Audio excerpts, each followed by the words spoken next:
Calgary Flames at the Edmonton Oilers. Puck drops 9:30 Eastern Time, 6:30 Pacific. The Battle of Alberta sees the Edmonton Oilers leading the series 2-1 after a convincing 4-1 win on Sunday night. The number on this game, not surprising. Edmonton minus $1.20. They're really giving Calgary a lot of respect. And we saw that in game 1 and 2, where Calgary was a $1.70 favorite at home against a team that they weren't all that much better than. And I think that's been proven on the ice. Total's been bet up, 6.5 under -15. That has held steady. The number, the line on the game has been bet up from $1.15. So the public right now likes the Oilers, and they like the under. Jacob Markstrom against Mike Smith, goaltending matchups. And it's hard for me to believe that this is the same defensive team that I have seen all year from Daryl Sutter's Calgary Flames. But they have no answers for slowing down the Oilers. Connor McDavid specifically, there's no answers for slowing him down. He gathered 3 more points in game 3. And if he's playing at a level where at this point nobody will question whether or not he's the best player in the world, he clearly is. He is taking this Oilers team, and specifically that top line, taking this Oilers team and say, get on my back. We're gonna will ourselves to win this series. Flames head coach Daryl Sutter even suggested that the officiating will get better. So he's gone to that route already, saying we're not happy with the officiating. He says he's not happy with all the penalties that are being called. My suggestion is stop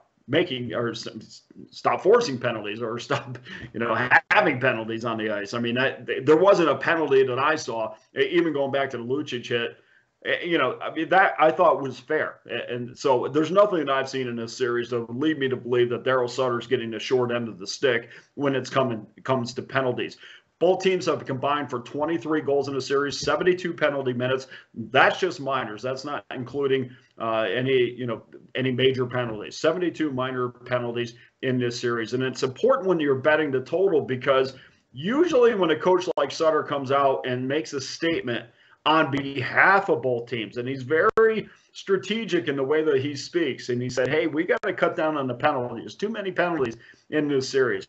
The next game, I think, isn't called as tight, and I'm relying on that to happen tonight. In order for the Flames to find success, they have to stay out of the box. They are at their best with Edmonton score when they're at 5-on-5. I think they can handle Edmonton 5-on-5. I think Daryl Sutter also is convinced that is the best way for him to win, which is why he is sending out a message about the officiating, because he knows 5-on-4, the Calgary Flames are going to go home pretty quick. And in addition, I think Jacob Markstrom has to be a lot better. Markstrom obviously is a finalist for the Vezina Trophy. He has to be better. He's just 2-3 in his last 5 starts. He's given up 20 goals in those starts. So let's go to tonight's official selection on this game.